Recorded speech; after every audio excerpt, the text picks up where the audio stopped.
నా పేరు ప్రియాంక అండి. నేను బీటెక్ చేశాను.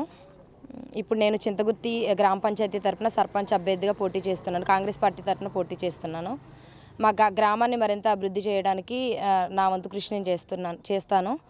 మా గ్రామం అభివృద్ధి చేయడానికి, మా గ్రామాన్ని మరింత అభివృద్ధి చేయడానికి. మా మావయ్య గారు ఇంతకుముందు సర్పంచ్గా పోటీ చేశారు. చాలా మంచి పనులు చేశారు. రోడ్లు కానీ, దేవాలయం కట్టించడం కానీ చాలా మంచి పనులు చేశారు మావయ్య గారు. ముత్యాలమ్మ గుడి చాలా మంచి పనులు చేశారు మావయ్య గారు. ఇంకా ఏమైనా ఉంటే మా మావయ్య గారి సపోర్ట్తో నేను చేద్దామని. మహిళలకే ఎక్కువ ప్రాధాన్యత ఇస్తారు కదా, మరి ఇంతకుముందు గతంలో పురుషులు నిల్చున్నారు కదా, ఇప్పుడు మహిళలు నిల్చోవడం వల్ల మీరు ప్రజల్లో గ్రామాల్లో మీరు వాళ్ళు చెప్పే పనులు చేయగలుగుతారా?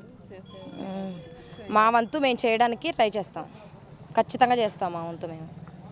గ్రామాల్లో ఎక్కువ పారిశుద్ధ్య సమస్యలు ఉంటాయి, అదేవిధంగా కరెంటు కానివ్వండి, డ్రైనేజ్ సమస్యలు ఉంటాయి. ఆ సమస్యను ఎలా ఎదుర్కొంటారు? చాలా వరకు మా గ్రామం అభివృద్ధిలోనే ఉందండి. ఇంకా ఏమైనా ఉంటే మా వంతు మేము చేస్తాము తప్పకుండా అభివృద్ధి. డబుల్ బెడ్రూమ్ ఇల్లు కానివ్వండి, ఇందిరా ఇల్లు కానీ రాకపోతే కొంతమంది ఆరోపణలు చేస్తే చాలా వరకు వచ్చాయండి మా ఊళ్ళో. ఇంకా ఏమైనా ఉంటే అవి కూడా చేస్తాం. ఇప్పుడు మీరు సర్పంచ్ పోటీ చేస్తారు కదా, ప్రజలకు ఏం చెప్తే వెళ్తారు? నేను సర్పంచ్గా పోటీ చేస్తున్నాను. అది ఖచ్చితంగా గెలిచి తుమ్మల నాగేశ్వరరావు గారికి, రేవంత్ రెడ్డి గారికి కానుకగా ఇస్తాను. అంటే మీరు ఓట్లు ఆడడానికి వెళ్తారా? ఏం చెప్తారు ప్రజలకు? మా మావయ్య గారు చేసిన అభివృద్ధి కనిపిస్తూనే ఉంది ఊళ్ళో, అది చూసే ఓటేయమని చెప్తామండి. అంటే ఇప్పుడు ఈ 2 సంవత్సరాల్లో ఎలాంటి పథకాలు చేశారు రేవంత్ రెడ్డి? కాంగ్రెస్ ప్రభుత్వం ఎలాంటి చేసిందని ఏం చెప్తారు? ఇల్లు ఇచ్చారండి. ఇందిరా మిల్లు చాలా మందికి ఇల్లు ఇచ్చారు. పారిశుద్ధ్య సమస్యలు,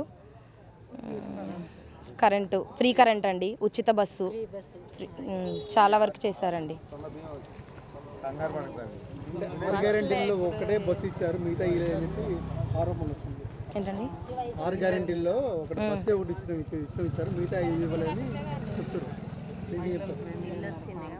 ఇల్లులు వచ్చాయండి, చాలా వరకు వచ్చాయి. మిగిలినవి కూడా అమలు చేస్తారు త్వరలోనే.